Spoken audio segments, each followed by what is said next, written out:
এই যে আলু ফ্রাইটা দেখতেছেন, এই নাস্তাটা হচ্ছে আমার বড় ছেলের খুবই ফেভারিট নাস্তা।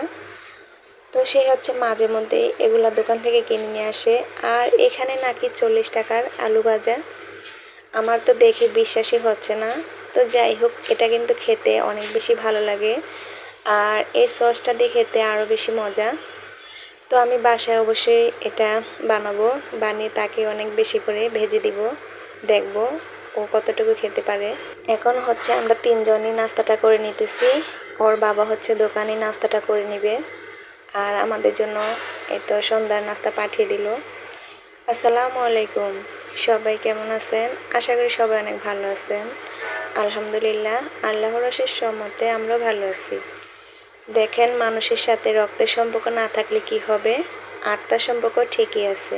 আমরা একসাথে বাড়া থাকতাম, ওইখান থেকে হচ্ছে পরিচয়। তো আমার কথাবার্তা, আমার মানে চলাফেরা তাদের কাছে নাকি অনেক বেশি ভালো লাগে। তো সেজন্য হচ্ছে আমার ঘরে এখনও আসা যাওয়া করে, আর তাদের ব্যবহার আমার কাছে খুবই ভালো লাগে। তো বরিশালের মানুষ আসলে সব খারাপ না, আবার সবাই ভালো না, কিন্তু তারাও বরিশালের, তাদেরকে আমার অনেক বেশি ভালো লাগে। আর এই তো আমার জন্য হচ্ছে বাদাম, আর এই তো মাসকলার ডাল নিয়ে আসলো।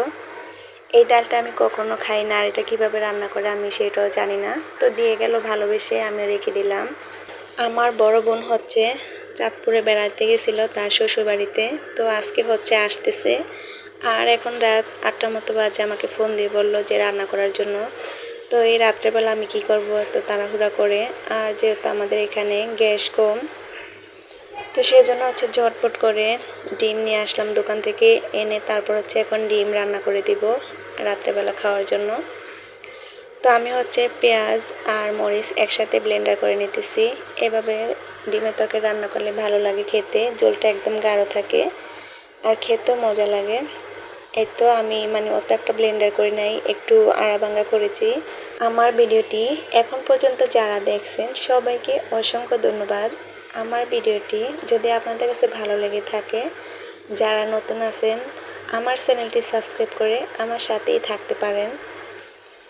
যারা যারা আমার চ্যানেলটি সাবস্ক্রাইব করেছেন তাদের সবাইকে অসংখ্য ধন্যবাদ।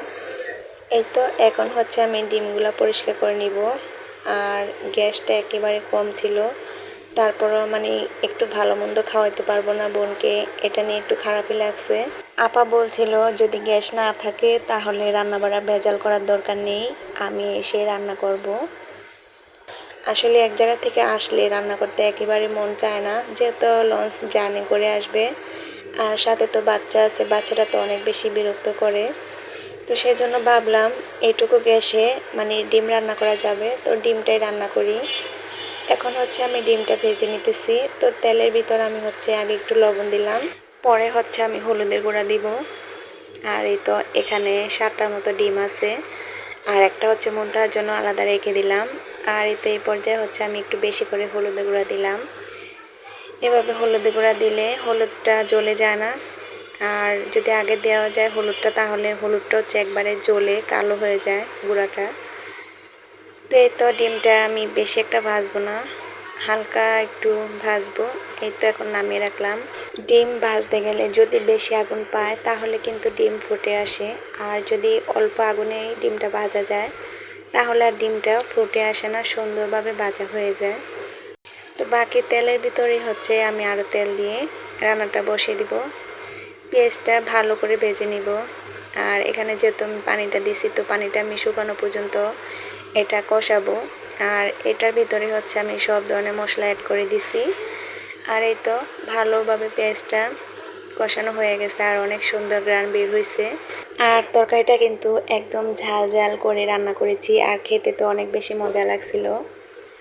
তো ভিডিওটি আর বেশি বড় করব না, আজকের মতো এই পর্যন্তই। সবাই ভালো থাকবেন, সুস্থ থাকবেন, আল্লাহ হাফিজ।